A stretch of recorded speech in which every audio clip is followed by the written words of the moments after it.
Graça e paz da parte do Senhor e Salvador Yeshua. Vou dar seguimento ao vídeo anterior que falei a respeito de Isaac, Jacó e José. Uma história rica, preciosa, cheia de detalhe e que nos mostra claramente, a partir do momento que temos a mente de Cristo, Cristo ressuscitado, louvado seja o Senhor.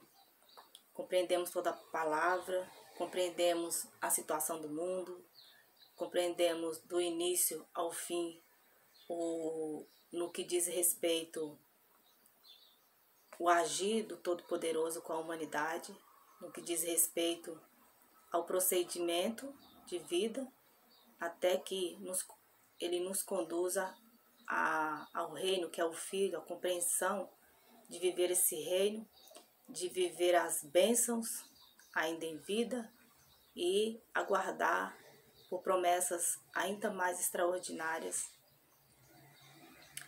que é um renovo, é uma transformação, é um corpo incorruptível que não se corrompe. É aguardar no Pai, com certeza e confiança do retorno do Filho para pôr em ordem todas as coisas. Até então, o Pai dá-nos tempo para que possamos viver na graça e no conhecimento, crescer na graça e no conhecimento, como adoradores em espírito e em verdade, fazendo a diferença para que outras vidas sejam também alcançadas.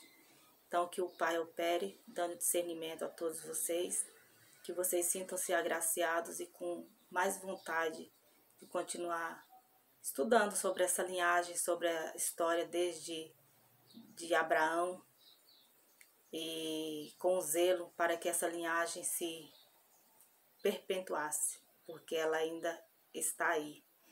Eu louvo em palavras ao Criador, porque Ele é bendito, Ele é perfeito e tudo que Ele faz é com propósito, porque Ele vê um todo. Amém? Então eu vou lendo, vou parando, porque o primeiro vídeo eu coloquei mais a questão da obediência, não deu para aprofundar a respeito da promessa. Então vai ficar muito evidente quem é o povo ainda que está dormindo, está de modo cego espiritual. Por conta disso, ainda não são pessoas que estão vivendo esse reino, vivendo a verdade do que é escrito nos evangelhos. Para adquirir riquezas, não necessariamente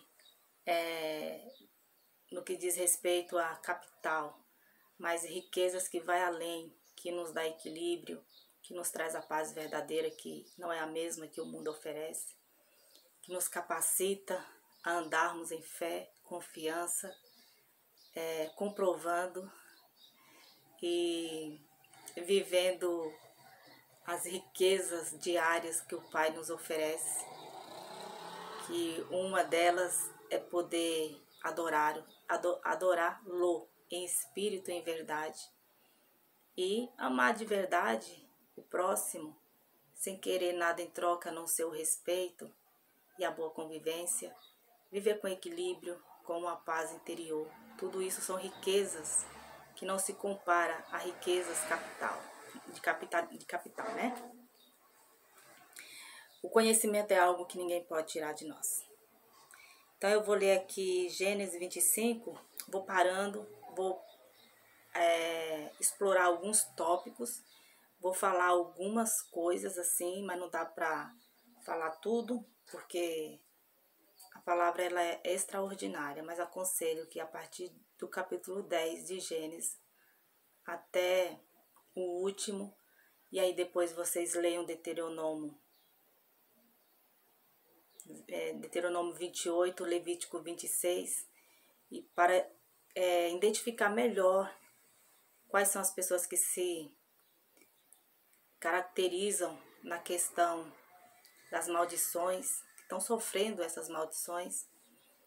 Eu coloco, vira e mexe, eu abordo num vídeo ou outro, porque o intuito aqui do canal é falar da mensagem, mas com uma compreensão voltada para o Evangelho da graça, evangelho dado ao ministério do apóstolo Paulo, que é fundamental para que sejamos libertos, tenhamos a fé verdadeira. Existem inúmeros caminhos que mais conduzem pessoas à idolatria, a ideologias, do que propriamente a fé verdadeira, porque a fé vem pelo ouvir, ouvir a palavra.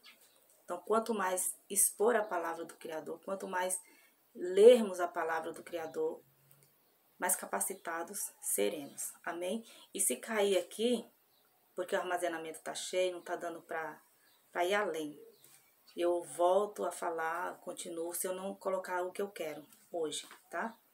Então, Gênesis 25, a partir do 19, diz: Esta é a história da família de Isaque, filho de Abrão. Abrão gerou Isaque, o qual aos 40 anos se casou com Rebeca, filha de Betuel, o arameu de Padarã, irmã de Labão, também arameu. Labão, lá na frente, vai citar que ele tornou-se genro de Jacó. Jacó casou com as suas filhas, Lia e Raquel. Coloquei um pouquinho a respeito disso ontem. Mas o que aponta aqui é o zelo do Todo-Poderoso e a obediência desse povo em manter-se sobre os cuidados e a direção do Criador. Era necessário manter-se uma linhagem. Por conta disso, houve esse casamento entre primos. Porque Isaque e Rebeca eram primos. Jacó casou com suas primas. Versos 21. Isaque orou ao Senhor em favor de sua mulher, porque era estéril. O Senhor respondeu à sua oração e Rebeca, sua mulher, engravidou. Os meninos se empurravam dentro dela, pelo que disse: Por que está me acontecendo isso? Foi então consultar o Senhor. Foi então consultar ao Senhor. Disse-lhe o Senhor: 2 nações estão em seu ventre, já desde as suas entranhas.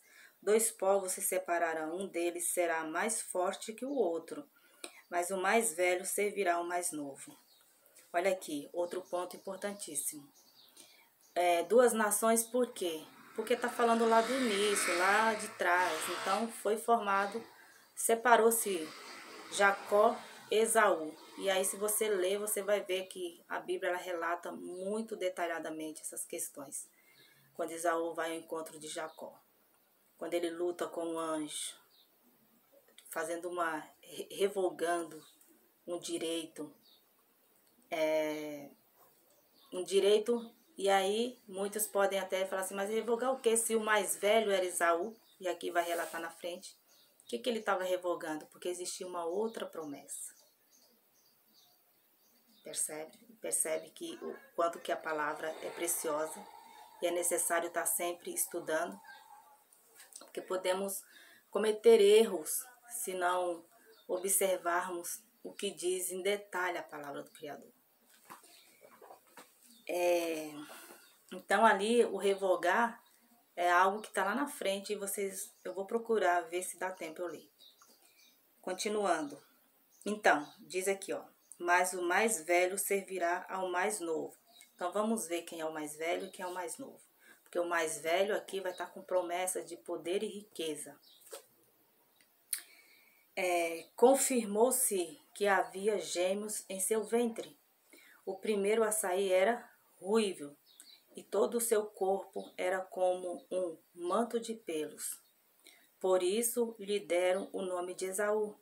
Depois saiu seu irmão, com a mão agarrada no calcanhar de Esaú, pelo que lhe deram o nome de Jacó.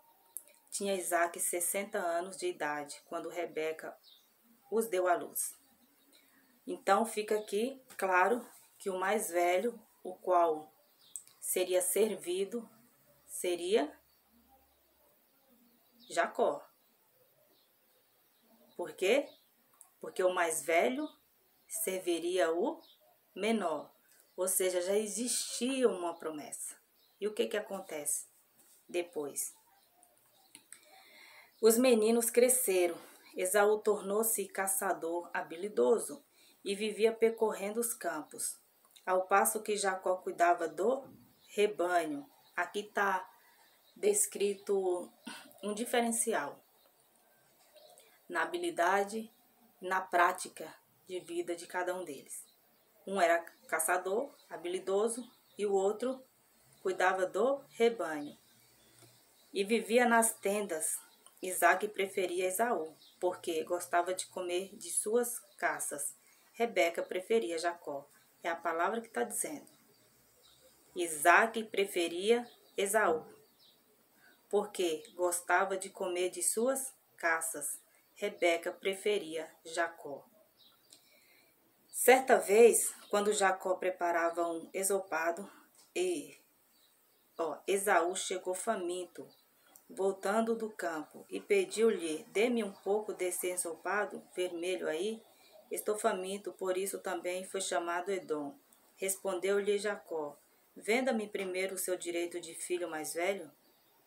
Disse Esaú: estou quase morrendo. De que me vale esse direito? Ele não era nada espiritual, né? Esaú, outra característica aqui. Ele não estava alinhado ao que cria o seu pai. Embora sendo o filho querido do pai, ele não estava ali em alinhamento. Disse Esaú: estou quase morrendo, de que me adianta? Não, estou quase morrendo. De que me vale esse direito? Jacó, porém, insistiu: jure primeiro. Ele fez um juramento vendendo o seu direito de filho mais velho a Jacó. Então Jacó serviu a Esaú pão com ensopado de lentilhas. Ele comeu e bebeu, levantou-se e se foi. Assim Esaú desprezou o seu direito de filho mais velho. E aí? Pode ficar assim a questão. Quer dizer que o ato de ambos, um lutando pela primogenitura, é uma palavra que eu nem consigo falar direito. Direito, né? De filho mais velho, no caso Jacó, e Esaú vendendo, abrindo mão, porque Jacó estava sendo ali instruído pela mãe. Jacó não queria servir, Jacó queria herdar, tinha outra visão. Jacó tinha outra visão. Porém, a palavra do Criador, quando você vai para o conhecimento da humanidade, desde a corrupção, você lendo Deuteronômio 28, Levítico 26, vocês verão as características dos rebeldes. Então, de nada adianta herdar uma riqueza, de nada adianta lutar por ela ao ponto de chegar e comprar. Não no caso de Jacó, porque Jacó tinha uma mentalidade espiritual, mas os seus descendentes. E colocando para o mundo, nada adianta você incansavelmente correr atrás de riquezas temporárias, poder temporário. Mas hoje se vê que o que predominou, embora a promessa era que o filho mais velho serviria o mais novo, por conta da rebeldia e as consequências dela, descrita em Deuteronômio 28, os descendentes de Esaú têm a riqueza. Os descendentes de Esaú são aqueles, como a própria característica física fala aqui, homens peludos, aquelas sobrancelhas gigantes, pessoas que são bem classificadas hoje. E já a descendência de Jacó, apesar de ter a pele lisa, mas é um povo que foi obstinado, foi rebelde, com práticas de feitiçaria, práticas de idolatria, colocada pelos descendentes, na maioria das vezes, de Esaú, para que o povo, porque o que predomina é a promessa, é a palavra do Criador. O Criador falou em sua palavra aqui que o mais velho serviria ao mais novo. Mas essa promessa, ela está alinhada lá na frente. O povo do Criador terá servos. E parece assim que é uma palavra meio dura, porque as pessoas esperam que na glória, depois de tudo transformado, todo mundo vai ter as mesmas recompensas. E isso não é a verdade, eu não quero me aprofundar nesse assunto. Aqui, ó, deixa eu ler o que foi dito pela boca de Isaac. No capítulo 27, a partir do versos 27, diz: Ele se aproximou e o beijou. Quando sentiu o cheiro de suas roupas, Isaac o abençoou, dizendo: Ah, o cheiro de meu filho é como o cheiro de um campo que o Senhor abençoou. Que Deus lhe conceda do céu o orvalho e da terra a riqueza, com muito cereal e muito vinho. Ó, muito cereal e muito vinho. Quem é o povo, né? Adepto. Que as nações o sirvam, que as nações, lá no início eram duas nações, povo que foi separado, um povo que ficou enumerado quando esteve por um tempo no Egito, vindo junto a Jacó. O Senhor falou para que Isaac esperasse, ficasse por lá, porque não era o momento. É interessante assistir o primeiro vídeo, eu coloquei essas questões. Mas quem vai ao Egito, por intermédio de José, pelo agir todo-poderoso, é Jacó. Então, esse povo cresce, tanto os filhos de Lia como os filhos de Raquel. Então, ali se torna um grande povo. E esse povo é retirado pelo agir do Senhor na vida de Moisés. Passa por 40 anos no deserto para ser orientado, disciplinado, e um grande número fica pelo caminho por conta da incredulidade, mesmo o Criador numa intensidade grande, demonstrando a sua presença, o seu poder, o seu agir. Foi mantido uma incredulidade e por conta disso esse povo ficou no meio do caminho. E tem toda uma representação aí para a nossa geração.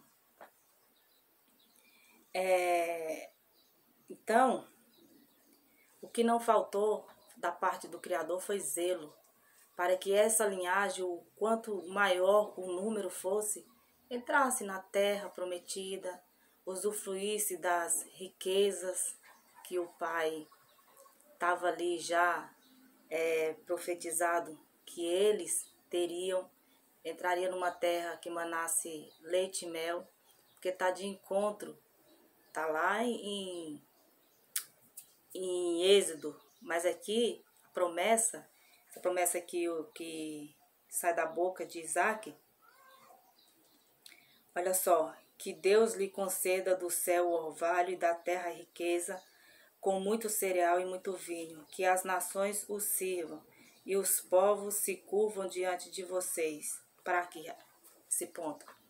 Então esse era o propósito.